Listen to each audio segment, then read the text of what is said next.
Hace 8 días empezamos a considerar la membresía de la iglesia, aunque en la escritura no aparece la palabra membresía o tampoco aparece un mandamiento que nos dice que debemos hacernos miembros de una iglesia local explícitamente, pero implícitamente en muchos pasajes de la Biblia utiliza figuras o imágenes que nos hacen ver este concepto de membresía completamente dentro del tema de la iglesia local.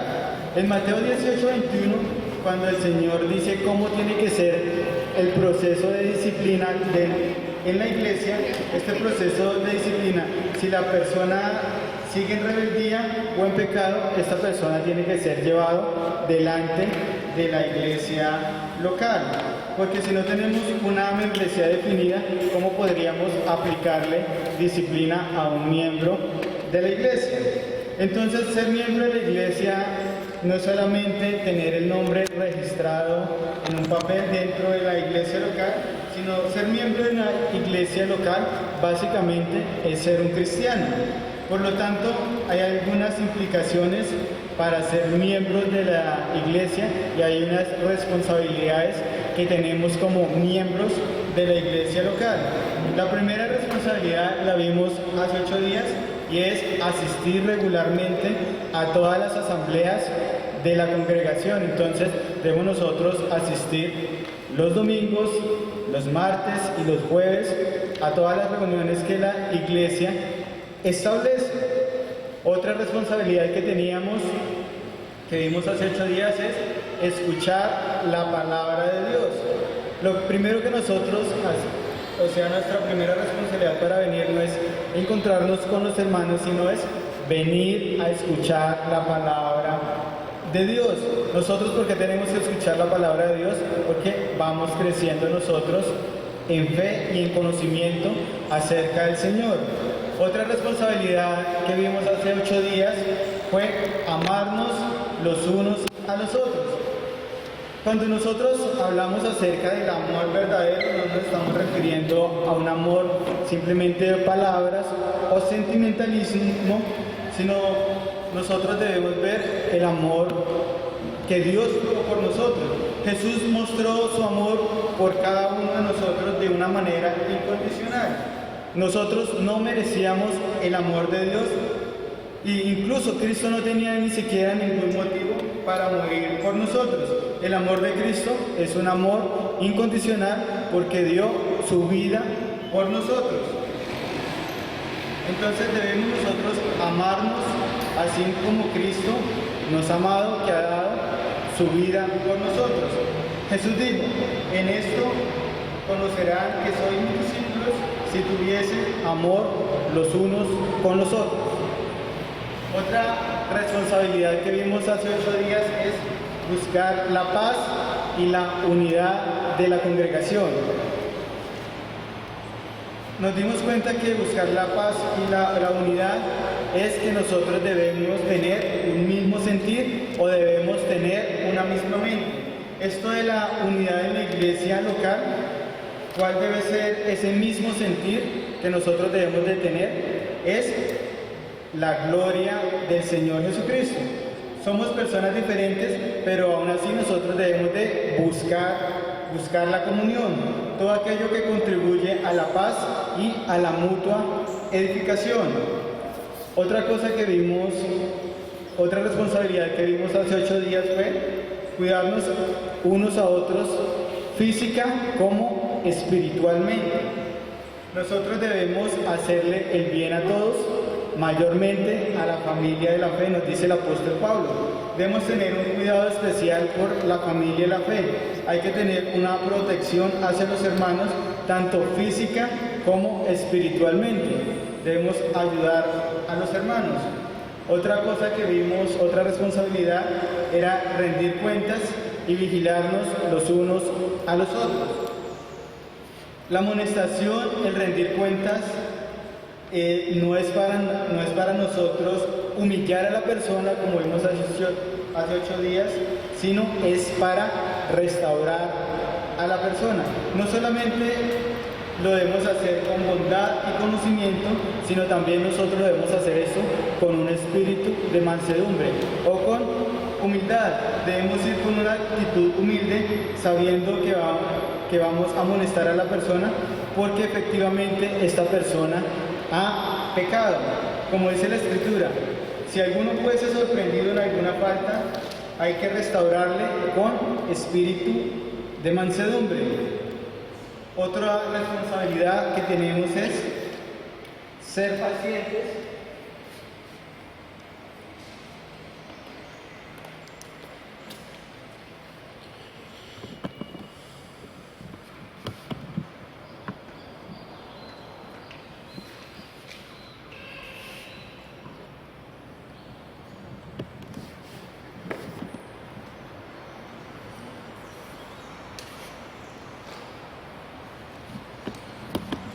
Una séptima responsabilidad es ser pacientes los unos con los otros. Romanos 15:1 dice: así que los que somos fuertes debemos soportar las flaquezas de los débiles y no agradarnos a nosotros mismos. Lo que más nos agrada a nosotros es agradarnos a nosotros mismos. Pero Pablo dice en este pasaje que nosotros debemos soportar las flaquezas de los débiles y no agradarnos a nosotros mismos. A nosotros nos gusta estar bien, nos gusta ser el centro de atención, y cuando tenemos que soportar al hermano débil, al nuevo en la fe, el que tiene problemas con alguna debilidad, entonces es cuando a mí me molesta o me incomoda, entonces cuando me enojo y puedo ofender o maltratar a un hermano. Podemos murmurar de un hermano, pues decimos es que este hermano es tal cosa, o este hermano no entiende tal cosa, y nos dice el pasaje que nosotros no debemos agradarnos a nosotros mismos. Más bien, si usted es fuerte, o más bien si el Señor a usted le ha dado fortaleza, lo que debemos hacer es soportar las flaquezas de los débiles. Y en vez de criticar o menospreciar a los hermanos, lo que debemos hacer es animarlos. Hay que ayudar al hermano con esta debilidad. Colosenses 3:12 dice: vestidos pues como escogidos de Dios, santos, amados, de entrañable misericordia, de benignidad, de humildad, de mansedumbre, de paciencia, soportándoos unos a otros y perdonándoos unos a otros, si alguno tuviese queja contra otro, de la manera que Cristo os perdonó, así también hacedlo vosotros. Muchas veces para nosotros es difícil perdonar al hermano, porque el hermano nos ha ofendido una y otra vez. Pero este pasaje nos dice que nosotros debemos soportar a los hermanos, soportarnos los unos a los otros. De la manera que Cristo os perdonó, así también debemos nosotros hacerlo. Como el Señor nos perdonó completamente, entonces nosotros también debemos perdonar. ¿Qué tal que Cristo dijera: bueno, yo ya no voy a perdonar más a fulanito de tal, pues fulanito de tal constantemente desobedece mis mandamientos? Si así fuera, ninguno de nosotros podría ser perdonado por Cristo, porque cuántas veces nosotros, siendo cristianos, hemos ofendido al Señor Jesucristo. Todos los días nosotros ofendemos al Señor Jesucristo. ¿Cuántas veces nosotros le hemos desobedecido? ¿Cuántas veces nosotros no hemos hecho su voluntad? Entonces debemos de perdonar al hermano de la manera como Cristo nos perdonó. Así también nosotros debemos hacerlo.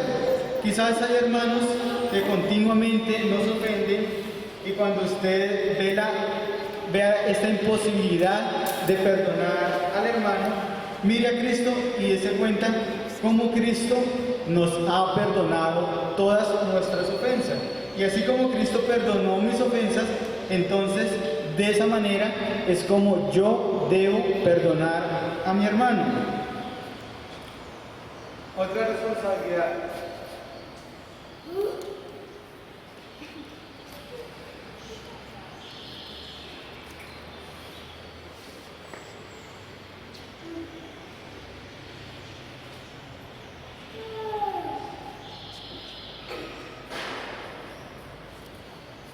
Otra responsabilidad que tenemos es orar los unos por los otros.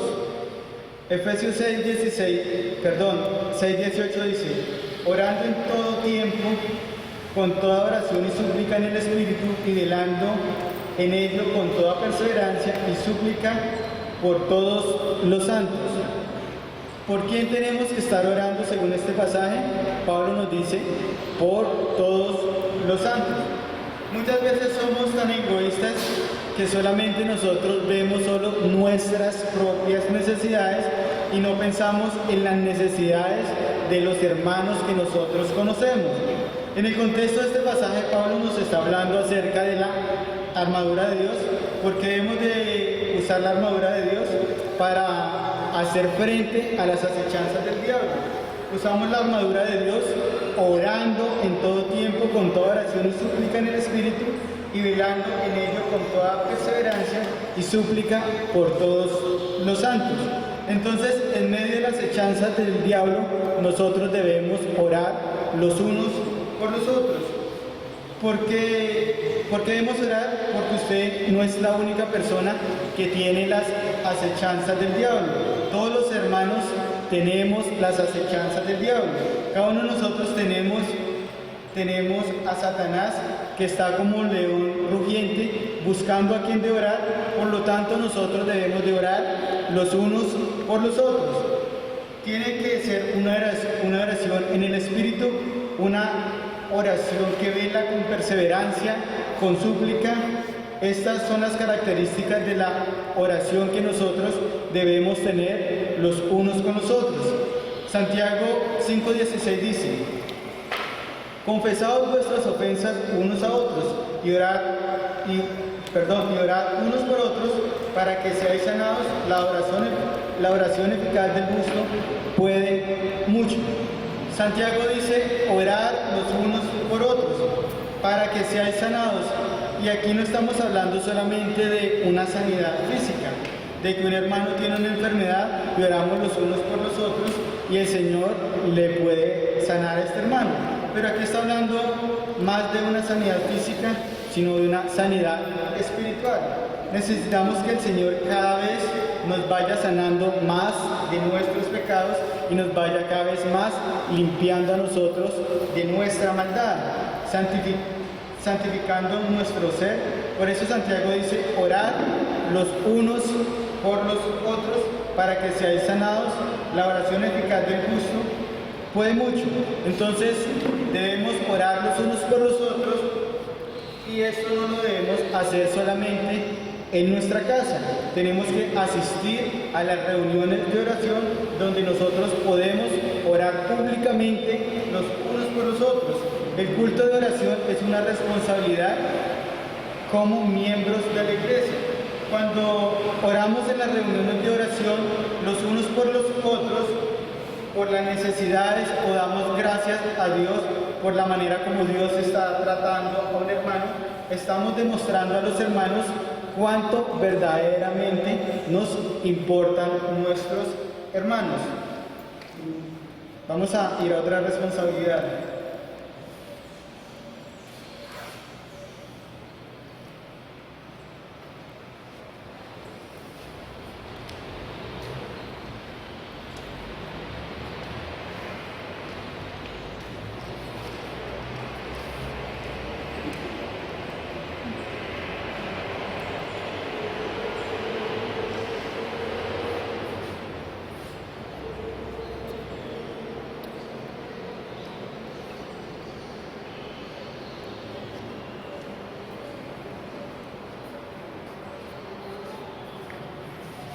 Nueve, apoyar económicamente para el sostén del ministerio. Los miembros de la iglesia local están comprometidos financieramente para participar por medio de su dinero y recursos para extender el reino de Dios en la tierra. Jim Balker, profesor del Antiguo Testamento del Seminario Bautista del Sur, dice acerca de este tema en particular: un miembro de la iglesia debe comprometer su corazón junto con su bolsillo para el Señor y su obra. Si queremos ver extendido el reino de Dios hasta el fin del mundo, tenemos que aportar para el sostenimiento de obreros que se encarguen de llevar la palabra de Dios. Si un creyente dice estar comprometido con el Señor y no ofrenda y diezma con responsabilidad, entonces tal creyente no ha hecho del Señor y su reino lo primordial en su vida. Las Escrituras nos hablan a nosotros bastante sobre el principio de diezmar y las ofrendas voluntarias. Estas son dos aportaciones diferentes que nosotros encontramos en la Escritura. Aunque en el Antiguo Testamento diezmar es un mandato de Dios, esto tiene que ver con el señorío de Dios sobre nuestras vidas, pues es la manera que reconocemos que todo lo que tenemos es un don de Dios y como reconocimiento nosotros damos el diezmo.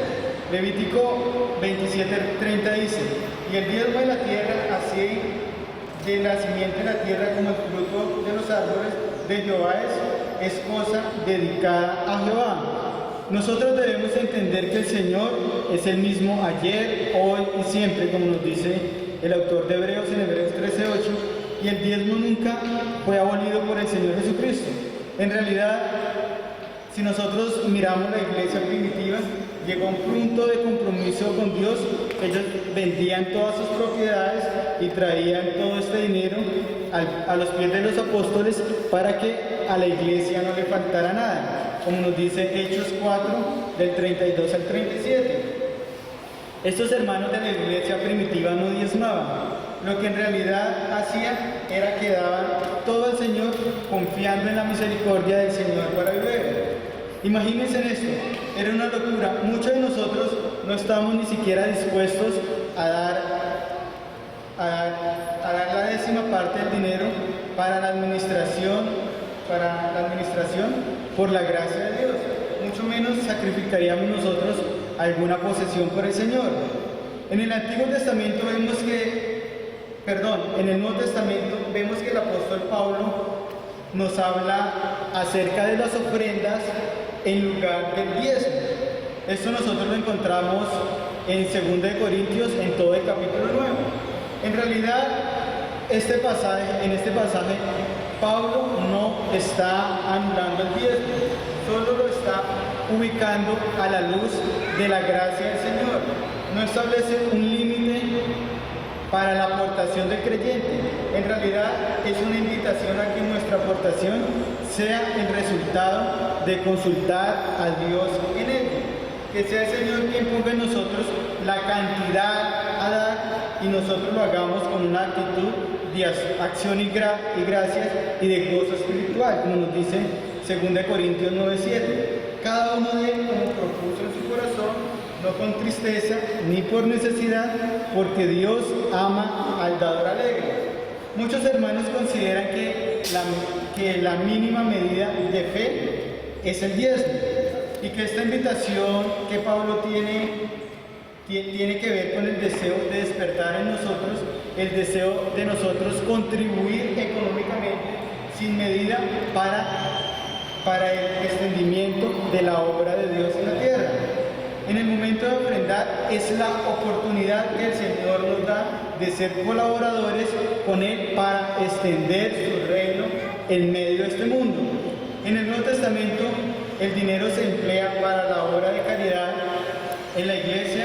Nosotros lo podemos leer ahí en Hechos 6, para el sostenimiento de los pastores y los ancianos dedicados a la predicación de la palabra de Dios. Esto nosotros lo encontramos en 1 Timoteo 5, 17 al 18, y el sostenimiento de obreros dedicados a la plantación de iglesias. Esto lo podemos nosotros encontrar en Filipenses 4, 10 al 20, donde los hermanos de Filipenses ayudaban económicamente al apóstol Pablo. Es por eso que los miembros de la iglesia local ofrendan según el Señor los guía. Estamos comprometidos con el Señor y su obra y reconocemos que todo lo que tenemos es porque lo hemos recibido por la gracia de Dios, y todo esto lo hacemos en una actitud de adoración y sumo gozo. Vamos a ver una última responsabilidad.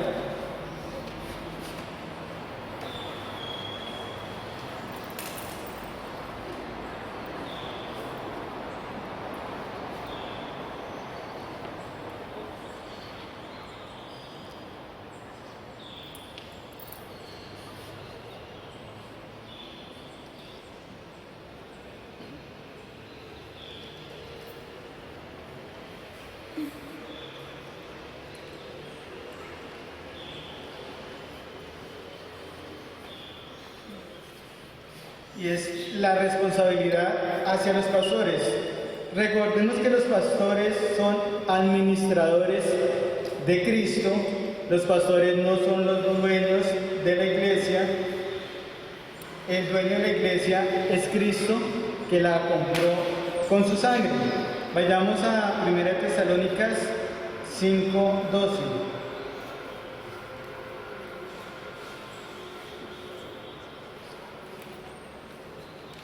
Dice 1 Tesalonicenses 5:12: os rogamos, hermanos, que reconozcáis a los que trabajan entre vosotros y os presiden en el Señor y os amonestan, y que los tengáis en mucha estima, en amor, por causa de su obra, tener paz entre vosotros.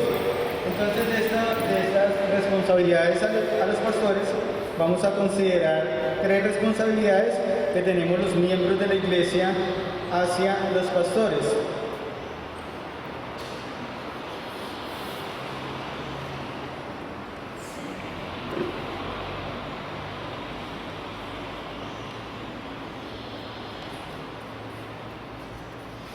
Entonces, la primera es reconocer a los pastores. Aquí no estamos hablando de decir, es que mi pastor es fulanito de tal.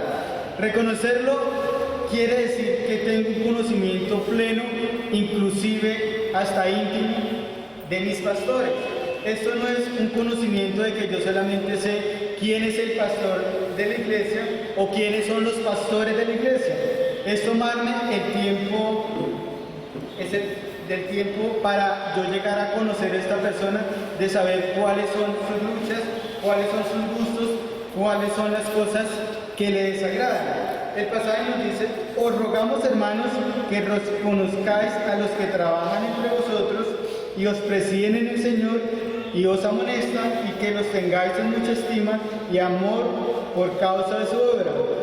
Aunque muchos pueden decir, es que tener a los pastores en amor y en mucha estima es algo difícil, porque quizás es una persona que se ve en el púlpito predicando, hablando la palabra de Dios, que muchas veces la palabra de Dios nos va a confrontar con nuestro pecado. Entonces podemos ver a esta persona que predica con un ogro. Entonces es fácil llegar a nosotros a criticar a un pastor en el púlpito que está hablando en contra de mi pecado.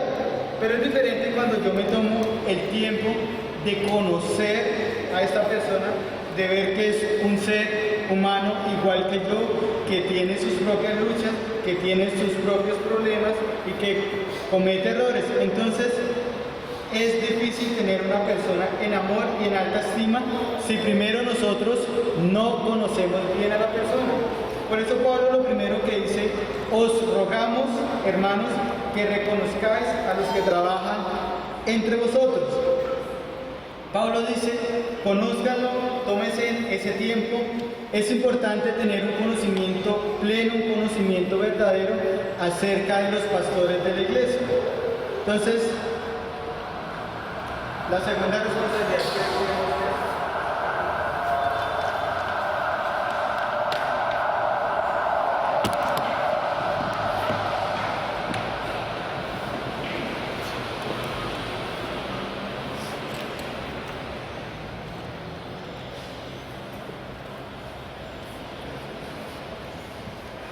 es debemos de tener la segunda responsabilidad, es que los tengamos en estima y en amor por causa de su obra.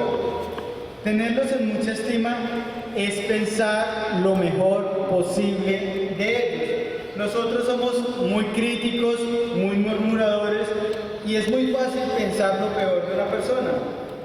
Incluso en el ejército había un dicho que decía: piensa mal y acertarás. Pero lo que debemos hacer aquí es tenerlos en mucha estima, es pensar lo mejor de esta persona.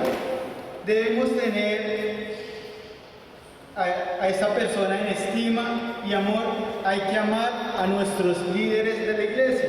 Aunque como ya consideramos esto, ya que una responsabilidad de los miembros de la iglesia es amarnos los unos a los otros. Entonces, esto no está muy lejos de amar a los pastores, porque los pastores también son miembros de la congregación. Pablo no dice que ustedes tienen que amar a los pastores porque los pastores son recocheros o porque les caen bien a todos. Pablo no nos dice eso en este pasaje. Pablo dice por causa de su obra. No hay que amar a los pastores porque tienen una personalidad muy buena, muy carismática o porque son muy amables. No debemos amar a los pastores en virtud de lo que ellos son o de dónde vienen, porque en este caso, si tenemos nosotros varios pastores, podríamos llegar a amar más a unos que a otros. Por lo tanto, no lo debemos amar en virtud de la personalidad de ellos, sino en virtud, como nos dice Pablo, por causa de su obra. Por eso hay que tenerlos en alta estima, por eso hay que amarlos. ¿Cuál es su obra? Pablo dice, os rogamos, hermanos, que los conozcáis. La obra dice, 1, a los que trabajan entre vosotros; 2, y os presiden en el Señor; y 3, y os amonestan. Vemos 3 diferentes acciones que tienen los líderes de la iglesia. Entonces, la tercera responsabilidad que nos dice este pasaje es el final del verso. Es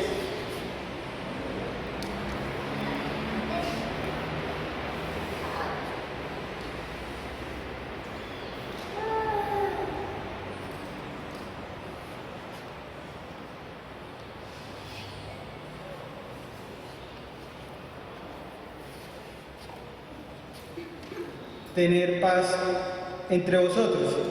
En el contexto, aquí está hablando de aquellos que trabajan y os presiden en el Señor y amonestan. Con ellos hay que tener paz. La paz es la ausencia de conflicto. Esta paz no significa que nosotros debemos de estar de acuerdo con todo lo que dicen los pastores. Significa en que aunque yo no esté de acuerdo en todas las cosas con los pastores, no debo hacer un conflicto de ello. Si no estoy de acuerdo con algo, debo solucionarlo de una manera pacífica. Estoy hablando acá de un tema que no tiene nada que ver con una verdad bíblica, ya que cuando nosotros hablamos acerca de la doctrina o de una verdad bíblica, sabemos que en este caso hay una verdad, y cuando usted llega a un desacuerdo con los pastores en cuanto a la verdad, usted tiene que tener un entendimiento. El pastor está equivocado o yo estoy equivocado. Por lo tanto, yo debo ceder a la verdad y creerla de manera pacífica. Yo en humildad voy hacia el pastor y hago ver su error para que él lo vea. Esto es básicamente tener paz, es mantener nuestras opiniones con humildad. Vamos a ir ahora a los beneficios de ser miembros de una iglesia local.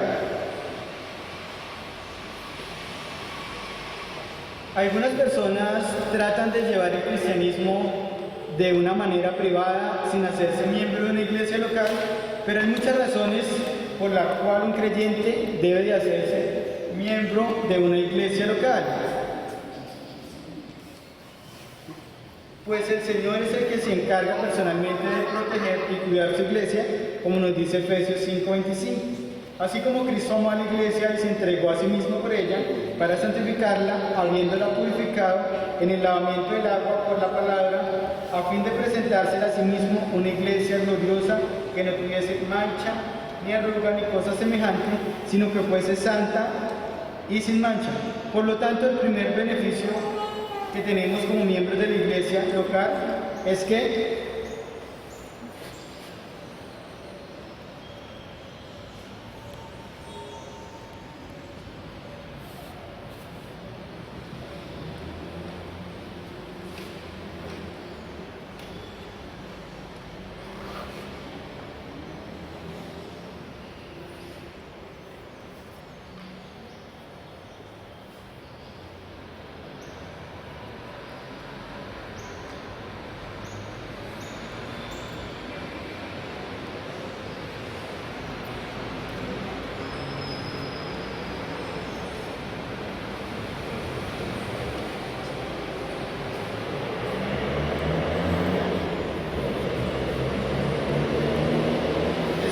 Señor destruye o el Señor es quien edifica su iglesia. Efesios 4:11 dice, y él mismo constituyó a unos apóstoles, a otros profetas, a otros evangelistas, a otros pastores y maestros, a fin de perfeccionar a los santos para la obra del ministerio, para la edificación del cuerpo de Cristo, hasta que todos lleguemos a la unidad de la fe y del conocimiento del Hijo de Dios, a un varón perfecto, a la medida de la estatura de la plenitud de Cristo, para que ya no seamos niños fluctuantes, llevados por donde quiera de todo viento de doctrina, por estratagemas de hombres que para engañar emplean con astucia las artimañas del error. El Señor es quien edifica su iglesia a través de los dones espirituales. Estos dones son dados no para el provecho individual de cada persona, sino para el provecho colectivo de la iglesia. Por tanto, los pastores de la iglesia local fueron dados para el Señor para cuidar los miembros de la iglesia local, pues sus predicaciones son la exposición de la palabra de Dios que conducen al crecimiento constante de todos los creyentes. El cuidado pastoral solo está en el contexto de la iglesia local. No es lo mismo ver una predicación en televisión o en internet o escuchar predicaciones en radio. Aunque esto no es indebido siempre y cuando yo no lo reemplace por la asistencia a los cultos.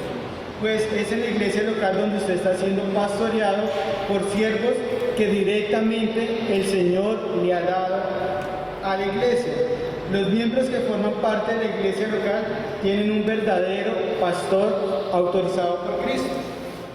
Hechos 20:28 dice, acá Pablo hablándole a los pastores de la iglesia de Éfeso, dice, por tanto mirad por vosotros y por todo el rebaño en que el Espíritu Santo os ha puesto por obispos o por pastores para apacentar la iglesia del Señor, la cual él ganó con su propia sangre.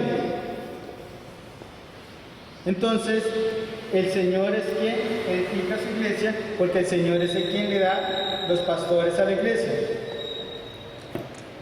Otra bendición.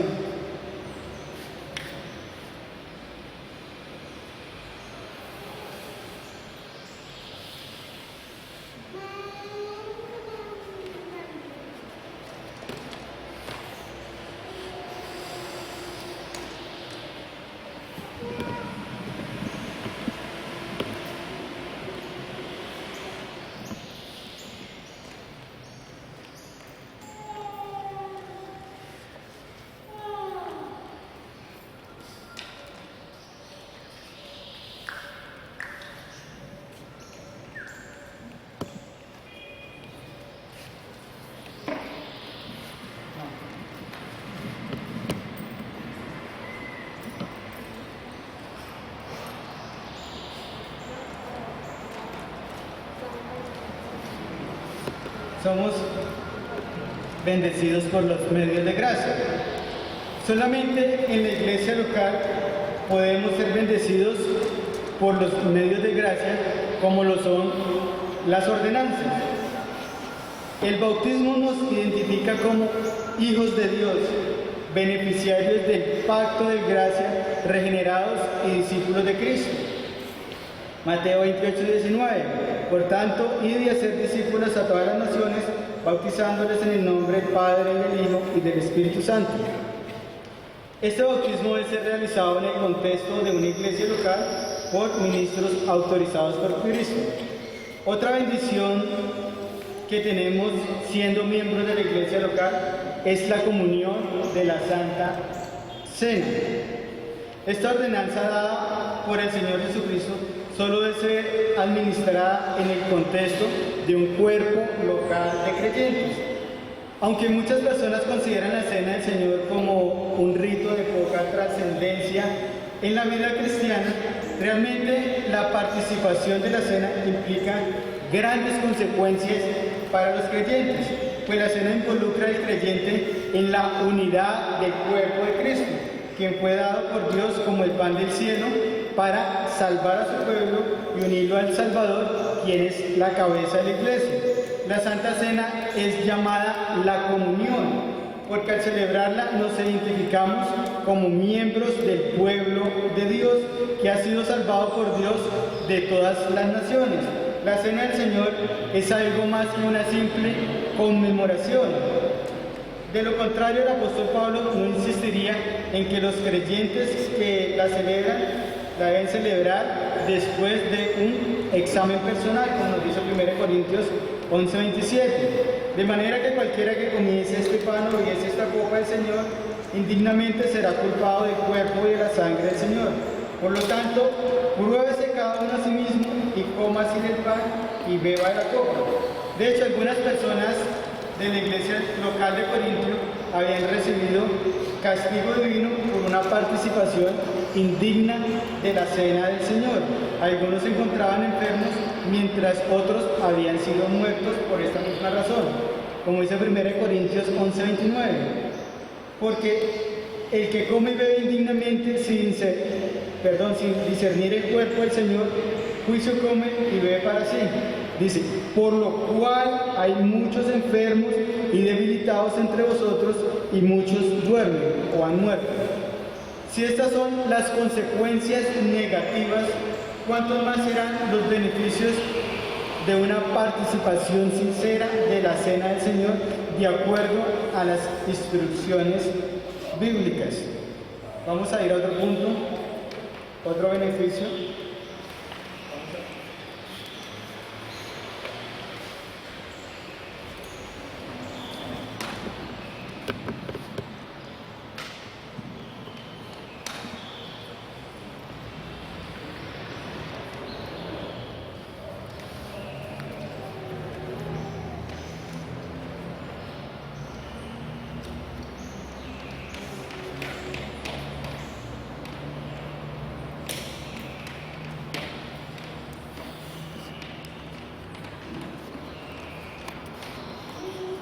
Entonces podemos ser guardados por medio de la disciplina eclesiástica.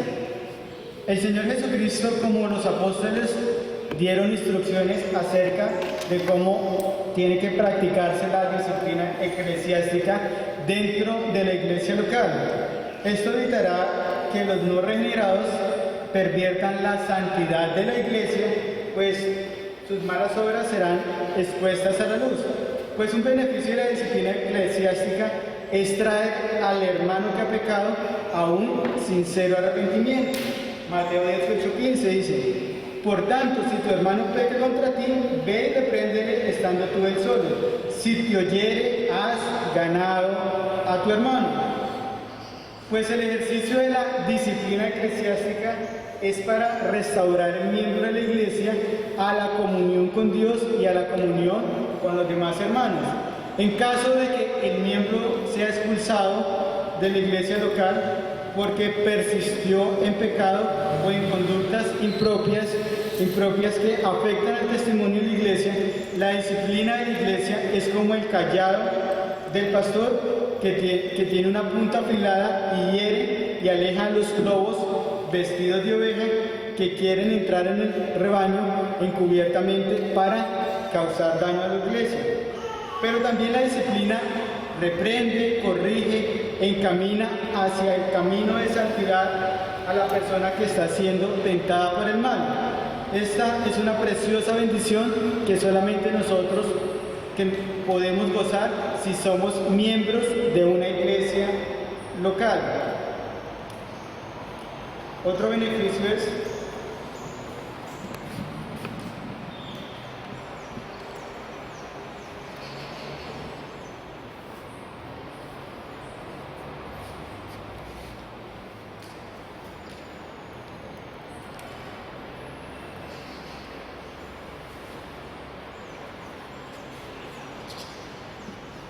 que podemos adorar a Dios colectivamente o corporativamente. Salmo 133:1 dice, mirad cuán bueno y cuán delicioso es habitar los hermanos juntos en armonía. Está claro que la Escritura nos manda adorar a Dios en nuestra vida diaria, y el mayor gozo del Señor es cuando su pueblo le adora de manera corporativa. En el Antiguo Testamento nosotros podemos encontrar muchos ejemplos acerca de esta realidad. La adoración colectiva en la iglesia local es, como nos dice el pasaje, es algo bueno, es algo delicioso. La adoración pública expresa la armonía del pueblo de Dios. La adoración pública es comparada como el aceite que suaviza las heridas de una manera especial. Representa la abundante presencia del Espíritu Santo, porque nos dice ahí el versículo 3 del Salmo 133, porque allí envía Jehová bendición y vida eterna. En esta adoración grupal, cuya parte central es la exposición de la palabra de Dios, el Señor se place en rescatar a los perdidos, dándoles vida eterna por medio de la predicación del Evangelio, y bendice a las personas otorgándole más vida a los que le conocen. Juan 13:3 dice: y esta es la vida eterna, que te conozcan a ti, al único Dios verdadero, y a Jesucristo, a quien has enviado.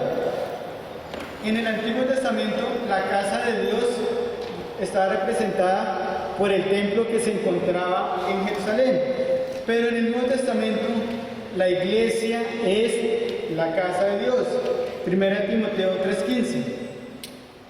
Para que citando sepas cómo debes conducirte en la casa de Dios, que es la iglesia, el Dios viviente, columna y baluarte de la verdad. Como dijimos en otro estudio, la casa de Dios no es el templo físico construido, sino es el templo construido por piedras vivas, como nos dice el apóstol Pedro.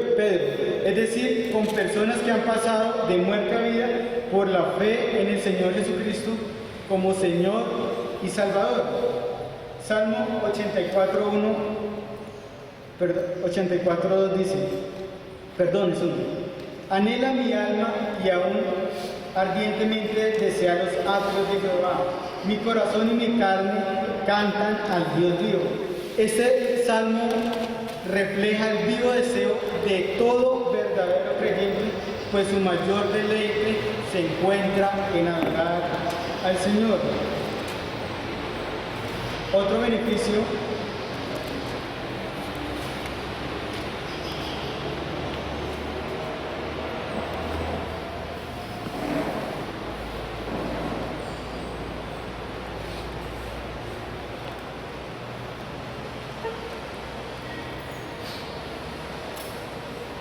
es que podemos ser guardados del error. Mateo 115 dice: guardaos de los falsos profetas que vienen a vosotros con vestidos de oveja, pero por dentro son lobos rapaces. Un miembro de una iglesia bíblica será guardado del error doctrinal,